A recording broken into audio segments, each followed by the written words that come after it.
சென்னை மாவட்டத்திற்கு உட்பட்ட 16 தொகுதிகளில் பதிவான வாக்குகளை எண்ணும் பணி 3 மையங்களில் நாளை நடைபெறுகிறது. இதில் ஒன்றான லயோலா கல்லூரியில் என்ன மாதிரியான ஏற்பாடுகள் செய்யப்பட்டுள்ளன என்பது பற்றிய விவரங்களை தருகிறார் செய்தியாளர் சுப்பிரமணியன். நாளை வாக்கு எண்ணிக்கை நடைபெறுவதையொட்டி பாதுகாப்பு பணிகள் தீவிரப்படுத்தப்பட்டிருக்கிறது. சென்னையில் உள்ள 16 தொகுதிகளுக்கான வாக்குகள் லயோலா கல்லூரி, ராணிமேரி கல்லூரி, அதே போல அண்ணா பல்கலைக்கழகம் ஆகிய இடங்களில் எண்ணப்படுகிறது. இதற்காக 3 அடுக்கு போலீஸ் பாதுகாப்பு போடப்பட்டிருக்கிறது. தற்போது நான் நின்று கொண்டிருக்கும் இடம் லயோலா கல்லூரி. இங்கே 3 அடுக்கு போலீஸ் பாதுகாப்பு போடப்பட்டிருக்கிறது. அதாவது துணை ராணுவ படையினர், ஆயுதப்படை போலீசார், சென்னை போலீசார் என தனித்தனியாக பாதுகாப்பு பணியை அமர்த்தப்பட்டிருக்கிறார்கள்.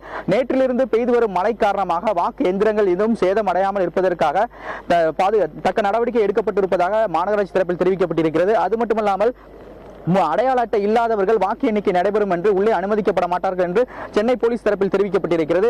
மேலும் வேட்பாளருடன் ஒரு பூத் ஏஜென்ட் மட்டுமே வருவதற்கான அனுமதி வழங்கப்படும். அவர்களுக்கும் அடையாள அட்டை வழங்கப்பட்டிருக்கிறது.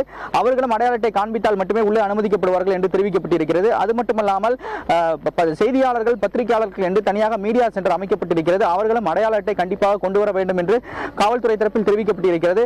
மேலும் கண்காணிப்பு கேமராக்கள் பொருத்தப்பட்டிருக்கிறது. இதற்காக தனியாக ஒரு கட்டுப்பாட்டு அறை திறக்கப்பட்டிருக்கிறது. ஒரு ஏசி தலைமையிலான, அதாவது உதவி ஆணையர் தலைமையிலான ஒரு குழுவினர் கட்டுப்பாட்டு அறையில் இருந்து முழுவதுமாக அந்த காட்சிகளை ஆய்வு செய்வார்கள். எந்த அசம்பாவித சம்பவம் நிகழாத வரை தக்க பாதுகாப்பு ஏற்பாடுகள் செய்யப்பட்டிருப்பதாக சென்னை மாநகர காவல்துறை தரப்பில் தெரிவிக்கப்பட்டிருக்கிறது.